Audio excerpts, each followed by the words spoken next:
조금 흐릿한 것 같긴 한데 다음 장들에선 조금 선명할 거라고 보고요. 네, 저는 조현경 논술 강사입니다. 반갑습니다. 네, 저는 간단하게 소개하고 시작을 할 텐데요. 서강대 철학과 석사를 졸업하고 그리고 대치하고 중계 그리고 목동 이 주요 학군지에서 우리 학생들하고 논술 공부하고 있습니다. 네, 제 소개는 이 정도로 하고요. 더 궁금하신 점이 있으시면 요 브로셔 확인해 주시면 될 것 같습니다. 제가 오늘 말씀드리고자 하는 주제는 합격하는 논술 답안이에요. 앞서 두 분을 통해서 실질 경쟁률과 그리고 논술 전형에 대한 얘기는 좀 들으셨을 것 같고요. 그러면 이제 저는 논술의 채점 기준이라든지 아니면 어떻게 준비해야 되는지 요 내용 중심으로 좀 말씀을 드리려고 합니다. 크게 요 세 가지가 될 거예요. 논술은 어떻게 출제가 되는지, 그리고 논술 평가 기준은 무엇인지, 그리고 또 논술은 어떻게 준비해야 되는지. 근데 요거 그 자체를 다 말씀드리면 좀 지루하실 수 있어서 요거를 어떻게 전달하는 게 효과적일까 고민하다가 저는 요 방법을 선택했습니다. 이제 저한테 학부모님들이 자주 해주시는 질문에 대해서 답하는 방식으로 목표한 것들을 좀 풀어내려고 해요. 가장 많이 하시는 질문은 이거일 거예요. 우리 아이가 논술이 처음인데 정말 합격할 수 있을까? 대부분 지금 그런 의문을 가지고 오셨을 것 같아서요. 이거에 대한 제 평소 답변은 우선 이것부터 말씀을 드립니다. 걱정하지 마시라고 말씀을 드리고요. 당연히 합격할 수 있어요. 근데 그 이유는 첫 번째로는 신춘문예에 등단하는 거 아니거든요. 저희는 한강 작가처럼 멋진 작가가 아이가 장래 되면 좋겠지만 그런 시험을 준비하는 게 아닙니다. 저희는 9개월 뒤에 입시를 준비하는 거거든요. 그래서 남은 기간 동안 충분히 가능합니다. 그리고 또 다른 하나는 프랑스의 바칼로레아 철학 시험을 준비하는 게 아니에요. 그래서 학생 개인의 어떤 사색이나 아니면 많은 책을 읽은 것을 통해서 자신의 어떤 통찰 이런 것들을 풀어내는 시험이 전혀 아닙니다. 무조건 입시는 시험이고요. 답이 있는 시험이다. 이거를 생각하시는 게 중요해요. 그리고 또 하나 이제 논술 전형이 가장 중요한 지점은 시험이긴 시험인데 다른 시험들하고 비교해서 봤을 때 선행학습이 없습니다. 굉장히 중요한 지점이에요. 보통 수학 같은 경우는 고등학교 들어가기 전에 한 바퀴를 돌리느니 뭐 이런 얘기들 하고 시작하잖아요. 근데 논술에서 그런 거 들어본 적 있으신가요? 전혀 없죠. 논술은 고1 때도 시작하는 학생이 없습니다. 고2 때도 그래도 그나마 좀 기특하게 2학년 여름에 조금 일찍 시작하는 학생들이 있는데요. 대부분 다 요 시점에 시작해요. 그래서 누구나 다 출발선이 같다는 점, 이게 굉장히 중요합니다. 그래서 남은 기간 동안에 얼마나 열심히 하느냐, 여기에 달려 있다는 거. 요거를 좀 생각을 해보셔야 돼요. 그래서 이제 지금 시작해도 명문대 진학이 가능하다. 저는 이렇게 말씀을 좀 드리고요. 요거 한번 봐주세요. 그렇다면 논술 문제가 어떻게 출제되길래 그런 것들이 가능할까? 아까 뭐 신춘문예 등단처럼 어떤 문학적 글쓰기도 아니고 프랑스의 바칼로레아 철학 시험처럼 어떤 사유를 보여주는 시험도 아니라고 했는데 그럼 어떤 시험인가? 바로 이런 시험이거든요. 이거는 최근 연대 기출문제 중에 하나 가져왔습니다. 연대는 120분 동안 네문항 정도 출제가 되는데요. 요런 문제 4개 푸는 겁니다. 물론 수리논술 영어제시문 자료 해석이 들어가긴 하지만 요런 문제의 형태로 답안을 작성해야 되는 거죠. 근데 저기 문제를 좀 봐주시면 가나 제시문 각각의 관점에서 아래 지문을 평가하시오 이랬거든요. 근데 제가 지금 여기에 놓은 거는 지문이 아니고 요 문제에 대해서 학교가 발표한 예시 답안입니다. 그러면 제가 저 문제에 대해서 조금 설명을 드리면 아래 지문에는 성과급 제도에 대해서 설명하는 간단한 글이 있었어요. 그럼 이 문제는 가나 제시문을 읽고 성과급 제도의 문제점에 대해서 지적하는 것을 한 600자 정도로 써봐라 이런 문제입니다. 근데 요즘 논술 다 이런 식이에요. 학생 개인의 견해를 전혀 물어보지 않습니다. 기준 제시문이 엄연히 존재하고 거기서 독해를 통해서 답안을 구성할 글감들을 선정하고 그거를 얼마나 가독성 있게 논리적으로 정리하느냐 요거예요. 그래서 제가 훈련 가능하다고 계속 말씀을 드리는 거예요. 지금 이게 학교가 발표한 예시 답안인데도 불구하고 저기 첫 문장을 보시면 가 나는 모두 성과급 제도에 대해서 비판적인 입장이지만 그 이유는 다르다 이렇게 얘기를 하고 있거든요. 여기에 학생 견해가 있나요? 없습니다. 가나 제시문을 읽고 문제 요구사항에 맞게 답안을 구성할 수 있느냐, 이게 관건이고요. 그래서 여기까지는 가 내용 정리, 여기까지는 지금 나 내용 정리입니다. 독해예요, 독해. 그래서 수능 국어는 객관식으로 독해 결과를 출력하는 거라면 논술은 그거를 서술형으로 풀어내는 것, 이렇게 생각하시면 좀 이해가 되실 것 같아요. 또 요것도 한번 봐주시겠어요? 연대만 그런 거 아니냐 이렇게 생각하실 수도 있어서 요거는 한양대가 발표했었던 채점 기준을 좀 보여드리려고 합니다. 100점 만점에 크게 세 가지 영역으로 나눠서 점수가 배분되어 있는 거 보이시죠? 저기 맨 앞에 구성과 전개 보이세요? 그 구성과 전개는 시간 내의 분량에 맞게 가독성 좋게 답안을 정리하고 있느냐, 그거는 100점 만점 중에 10점입니다. 제일 잘하면. 그리고 중간에 이해, 분석, 적용이라고 돼 있는데 저거는 문제 요구사항을 이해했는지, 그리고 제시문을 정확하게 분석했는지, 그리고 그걸 잘 적용했는지를 물어보는 거예요. 요 세 개와 관련해서는 25점, 25점, 30점에서 80점이에요. 그리고 마지막에 문장 표현. 단어와 문장 및 표현이 자연스러우며 정확하고 일관성 있게 사용되었는지 평가한다. 학생 개인의 어떤 대단한 문체를 보겠다는 게 아니죠. 문법에 맞게 썼냐? 요거 보겠다는 거예요. 원고지 사용법 적절하게 했는지. 거기에 해당되는 거 10점이죠. 그럼 결국 변별은 요 내용에 해당되는 요 80점에서 나는 거거든요. 근데 중요한 건 가제 시문에서 찾아야 될 내용이 정해져 있고요. 낮의 시문에서 찾아야 될 내용이 정해져 있습니다. 다제 시문에서도 찾아야 될 내용이 정해져 있어요.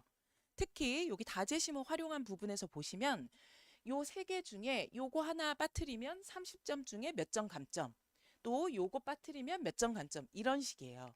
그래서 훈련 가능하다고 계속 말씀을 드리는 겁니다. 저희가 대학 갈 때 쓰던 그런 식의 어떤 자기견해형의 문제가 전혀 아니라는 거, 요게 되게 중요하고요.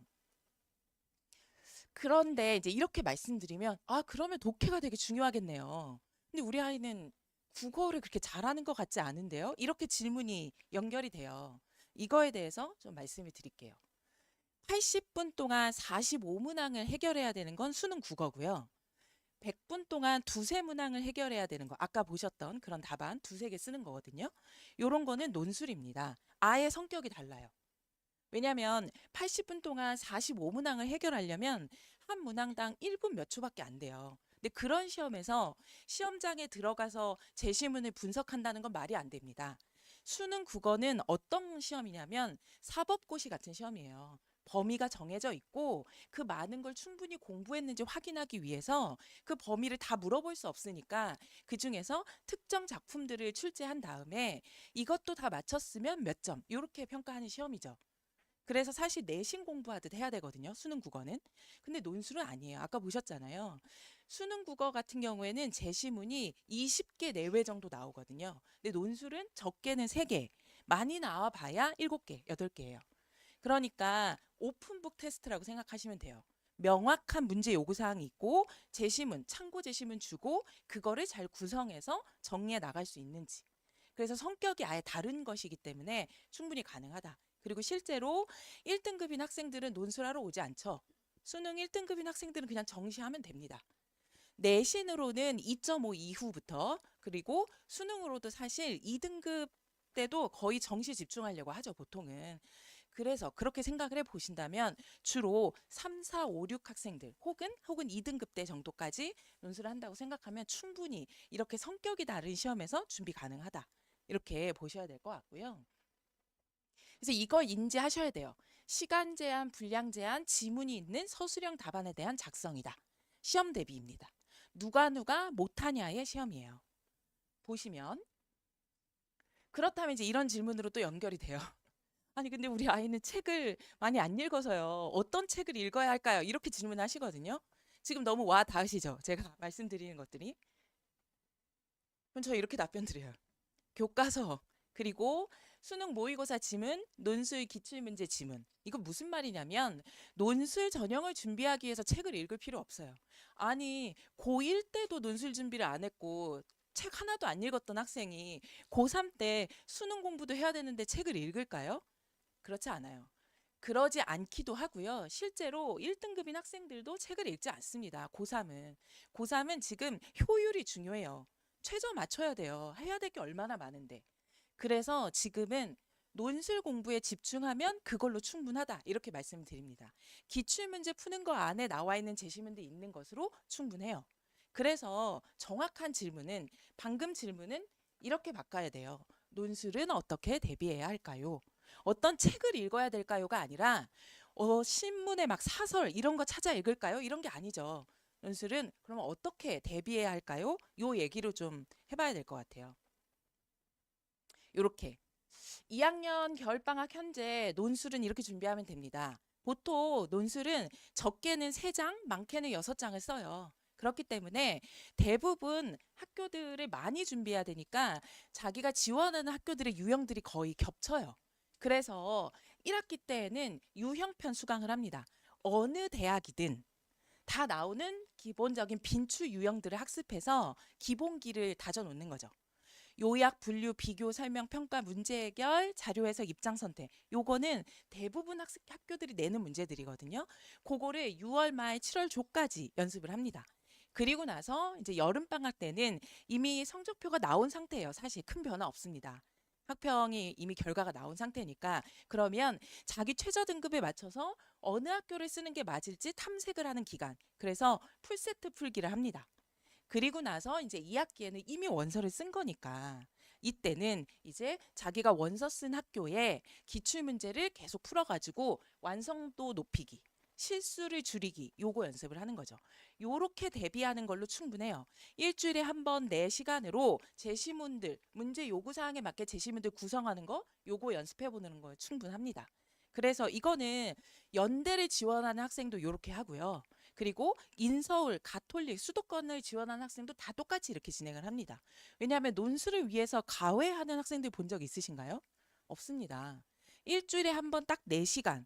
이건 연대를 준비하나 인서울을 준비하나 다 똑같다는 점.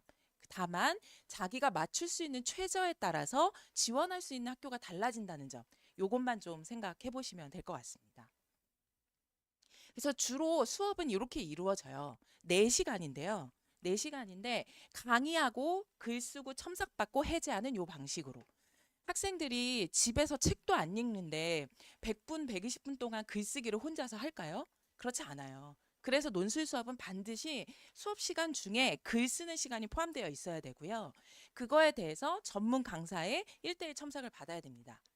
그리고 베테랑 첨삭 선생님과 함께 다양한 선생님들의 첨삭을 또 받아봐야 돼요. 그래서 요렇게 진행되는 게 되게 중요하고요. 그리고 첨삭할 때 그냥 바로 첨삭만 하지 않을 거잖아요. 학생들 앉혀놓고 이리 와봐 하고 하면서 요즘 공부는 어떠니? 중간고사는 잘 봤니? 이렇게 얘기를 하면서 입시 멘토로서의 역할을 같이 하면서 최저를 맞춰서 목표하는 바까지 가 닿을 수 있게 계속 밀착해서 지도를 한다는 게 되게 중요하죠. 논술 수업의 효용은 여기에 있다. 어, 집에서 운동 안 하기 때문에 체육관 가는 것처럼 여기 와서 강제력을 가지고 전문적인 강사의 지도를 받으면서 수업을 하는 거. 이게 굉장히 중요한 지점이다. 이렇게 보셔야 됩니다. 네, 그래서 네.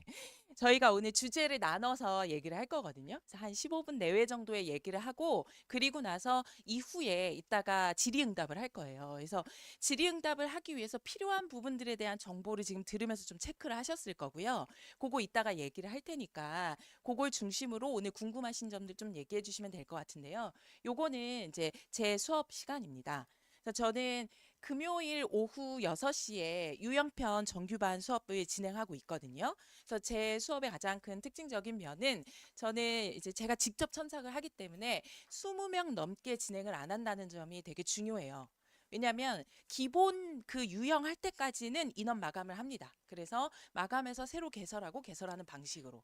파이널 수업에서는 대학별 수업에 따라 조금 달라질 수 있겠지만 어쨌든 기본기를 다지는 거 한해서는 그렇게 진행을 합니다. 그렇기 때문에 주 6일 수능 공부 열심히 하고 주 1일 4시간 논술 공부할 때 요 시간들을 좀 체크해 주시면 될 것 같고요. 그리고 이제 하나 더 말씀드리고 싶으신 거는 아까 말씀드렸던 그런 논술 수업이 좀 궁금하시면 여기에 있는 무료 공개 특강 요거 활용해 주시면 됩니다. 네, 저희가 궁금하실까봐 주제를 좀 다르게 해가지고 무료 논술 특강도 준비하고 있는 거니까요. 요거를 보시고 필요한 것들 참고해주면 좋은 기회가 될 것 같아요.